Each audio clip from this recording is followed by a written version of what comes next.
जय जय श्री राधा राधा वल्लभ श्री हरिवंश। आज हम एक ऐसे भक्त की कथा सुनने वाले हैं जिसने अनचाहे मन से ही एकादशी व्रत का पालन किया। उस कहानी का नाम है सरलता। एक आलसी और भोला भाला युवक था जिसका नाम था आनंद।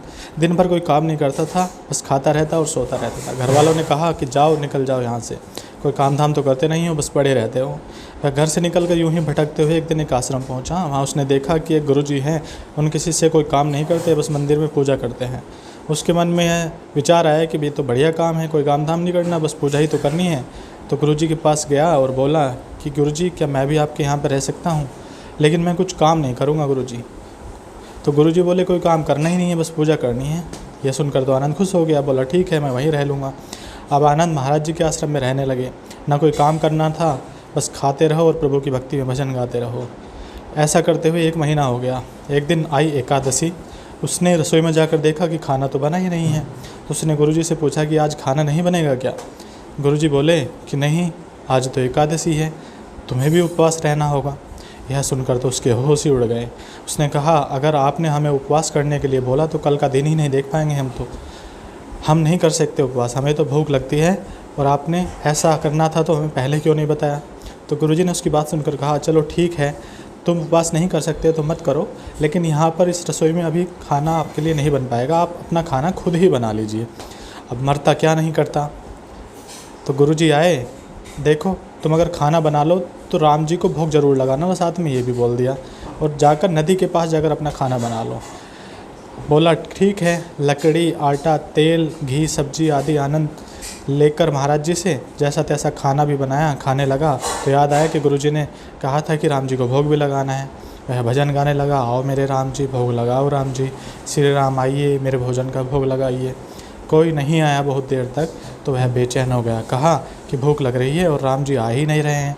भोला भाला मानस था, जानता नहीं था कि प्रभु साक्षात थोड़े आते हैं, प्रभु तो केवल ऐसे ही भोग लगाते हैं। गुरुजी की बात मानना भी ज़रूरी था।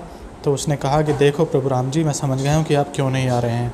मैंने रूखा सूखा भोजन बनाया है और आपको तो तर माल खाने की आदत है, इसलिए नहीं आ रहे हैं। तो सुनो, आज वहाँ भी कुछ नहीं बना है, सबकी एकादशी है, खाना हो तो यहीं खा लो, नहीं तो आप भी भूखे रह जाएंगे। अब भक्त की ऐसी बात सुनकर भगवान श्री राम बड़े मुस्कुराए और खुश हुए, माता सीता के साथ प्रकट हो गए। भक्त असमंजस में था कि गुरुजी ने तो बोला था कि केवल राम जी आएंगे, पर यहाँ तो माता सीता भी आ गई, तो मैंने तो भोजन केवल 2 लोगों का ही बनाया है। उसने मन ही मन सोचा कि चलो कोई बात नहीं, आज मेहमान आए हैं तो दोनों लोगों को भोजन करा देते हैं, मैं भूखा ही रह लेता हूँ। फिर बोला कि प्रभु मैं तो भूखा रह गया, लेकिन आप दोनों को खाते हुए देखकर मुझे बहुत अच्छा लगा, लेकिन अगली एकादशी पर ऐसा मत करना, बता देना कि कितने लोग आने वाले हों। राम जी उसकी बात पर बड़े प्रसन्न हो गए। उन्होंने खुशी खुशी प्रसाद ग्रहण किया, और अब अगली एकादशी पर वह भोला भाला मानस पिछली बात सब भूल गया। उसे लगा कि प्रभु ऐसे ही आते होंगे और प्रसाद ग्रहण करते होंगे। तो फिर अगली एकादशी आई। गुरुजी ने कहा मैं चला अपना खाना बनाने। आनंद ने गुरुजी से कहा कि मैं अपना खाना बनाने जा रहा हूँ, थोड़ा अनाज ज़्यादा लगेगा क्योंकि वहाँ पर 2 लोग आते हैं। अब गुरुजी उसकी बात सुनकर झूठ समझे और मुस्कुराए, बोले कि भूख के मारे बावला हो गया है, इस ठीक है ले जा। ऐसा कहकर गुरुजी ने उसको थोड़ा ज़्यादा अनाज दे दिया। उसने अब की बार उसने 3 लोगों का खाना बनाया। फिर गुहार लगाई भगवान से कि राम जी आइए, सीता राम जी आइए, तो मेरे भोजन का भोग लगाइए। प्रभु जी की महिमा तो बहुत निराली है, भक्त के साथ कौतुक करने में उन्हें भी बहुत मज़ा आता है। इस बार वे अपने साथ भाई लक्ष्मण, भरत, शत्रुघ्न और हनुमान जी को लेकर साथ में आए।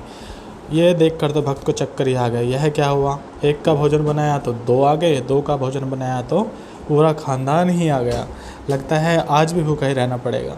सबको भोजन खिलाया और बैठे बैठे खुद अकेला ही देखता रहा। अनजाने में ही उसकी एकादशी हो गई। फिर आई अगली एकादशी। उसके आने से पहले ही उसने गुरुजी से बात कर लिया कि गुरुजी आपके प्रभु राम जी अकेले क्यों नहीं आते, हर बार कितने सारे लोगों को लेकर आ जाते हैं। इस बार अनाज बहुत ज़्यादा लगेगा।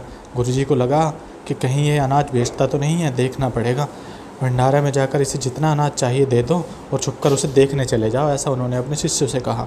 इस बार आनंद ने सोचा कि खाना पहले नहीं बनाऊंगा, पता नहीं कितने लोग आ जाएं, पहले बुला लेता हूं फिर बनाता हूं। तो भगवान से टेर लगाए कि प्रभु राम आइए, श्री राम आइए, मेरे भोजन का भोग लगाइए। अब देखा तो सारा राम दरबार ही मौजूद हो गया। इस बार तो हनुमान जी भी साथ थे, और ये प्रसाद तो तैयार हुआ नहीं था। अब भक्त ठहरा भोला भाला, बोला प्रभु इस बार मैंने खाना ही नहीं बनाया है। प्रभु जी ने पूछा क्यों? बोला कि मुझे मिलेगा तो है ही नहीं, तो मैं बनाऊँ क्यों, फिर क्या फ़ायदा बनाने का, आप ही बना लो और अपने आप ही खा लो। अब श्री राम उनकी बात सुनकर मुस्कुराए और माता सीता से बोले कि देखो भक्त हमसे खाना बनाने के लिए बोल रहा है। तो लक्ष्मण जी बोले क्या करें प्रभु। प्रभु बोले भक्त की इच्छा तो पूरी करनी ही पड़ेगी, चलो लग जाओ सभी काम पर। लक्ष्मण जी ने लकड़ी उठाई, माता सीता ने आटा लगाया और भक्त एक तरफ बैठकर देखता रहा। तो माता सीता भोग लगा रही थी, तो कई सारे ऋषि मुनि यक्ष गंधर्व सभी प्रसाद लेने आ गए। इधर गुरुजी ने देखा कि खाना तो बना नहीं है, भक्त एक कोने में बैठा हुआ आराम से बैठा है। पूछा बेटा क्या कर रहे हो, खाना क्यों नहीं बनाया। बोले अच्छा किया गुरुजी आप आ गए, देखो कितने लोग आते हैं प्रभु श्री राम के साथ में। गुरुजी बोले अरे भाई मुझे तो कुछ दिखाई नहीं देता अनाज के सिवा, आपको क्या दिख रहा है। अब भक्त ने माथा पकड़ लिया, बोला एक तो इतनी मेहनत करवाते हैं प्रभु, भूखा भी रखते हैं और ऊपर से गुरुजी को दिख भी नहीं रहे हैं, बड़ी मुसीबत है। प्रभु ने कहा, भक्त ने प्रभु से पूछा कि आप भगवान गुरुजी को क्यों नहीं दिख रहे हैं। प्रभु बोले मैं उन्हें नहीं दिख सकता। बोले क्यों। भक्त बोला कि क्यों, वो तो बड़े पंडित हैं, ज्ञानी हैं, विद्वान हैं, उन्हें आप क्यों नहीं दिखते। तो प्रभु बोले मान लिया हमने आपकी बात कि वो बहुत पंडित है, विद्वान है, उनको सब कुछ आता है, परंतु उनका हृदय आपके जैसा सरल स्वभाव नहीं है, इसलिए मैं उनको नहीं दिख सकता। अब आनंद ने गुरुजी से कहा कि गुरुजी प्रभु तो ये कह रहे हैं कि आप सरल हृदय वाले नहीं हैं, इसलिए मैं आपको नहीं दिखूंगा। यह सुनकर तो गुरुजी रोने लगे कि वाकई मैंने सब कुछ पाया, सरलता नहीं पा सका तुम्हारी तरह। लेकिन प्रभु तो मन की सरलता से ही मिलते हैं। प्रभु प्रकट हो गए ऐसी बात सुनकर और गुरुजी को भी उन्होंने दर्शन दे दिए। इस तरह एक भक्त के कहने पर भगवान श्री राम ने